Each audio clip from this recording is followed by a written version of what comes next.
चला दर्पण न्यूज। शहर स्वच्छ अस्वच्छ हक्क।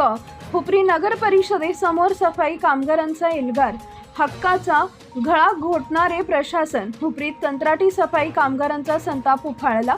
हुपरी शहरात कंत्राटी सफाई कामगारांचे रोष अखेर उफाळून आला आहे।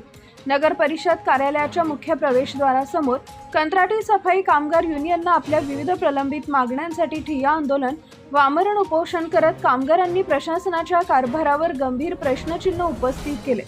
आम्ही शहर स्वच्छ ठेवतो पण आमचेच हक्क अस्वच्छतेत का, आज असंतप्त सवाल कामगारांनी उपस्थित केला आहे। 1 नोव्हेंबर 2018 पासून अनेक कामगार नगर परिषदेत कंत्राटी पद्धतीने कार्यरत आहेत, मात्र आजपर्यंत त्यांना ESIC कार्ड देण्यात आलेलं नाहीये असा आरोप करण्यात आला। कर्मचारी Subscribe now and press the bell icon. Never miss an update. कायदेशीर अधिकार आहे, तरीही ही सुविधा नाकारली जाणं गंभीर बाब मानली जाते। कामगारांच्या म्हणण्यानुसार त्यांच्या वेतनातून नियमितपणे PF व इतर कपाती केल्या जातात, मात्र त्याचा लेखी तपशील, पासबुक नोंदी किंवा अधिकृत पावत्या देण्यात येत नाहीयेत। पगाराची स्लिप ही दिली जात नसल्याने पारदर्शकतेचा अभाव असल्याचा आरोप आहे। किमान वेतन अधिनियम 1948 नुसार शासनाने निश्चित केलेल्या दराप्रमाणे वेतन देणं बंधनकारक आहे, तरी कायद्यानुसार वेतनापेक्षा कमी रक्कम हातात मिळते असा दावा कामगारांनी केलाय। हा आरोप सत्य असल्यास तो कामगार कायद्याचं उल्लंघन ठरू शकतो। पगार 1 ते 5 तारखेपर्यंत देणं अपेक्षित असताना तो उशिरा मिळतो अशी तक्रार आहे।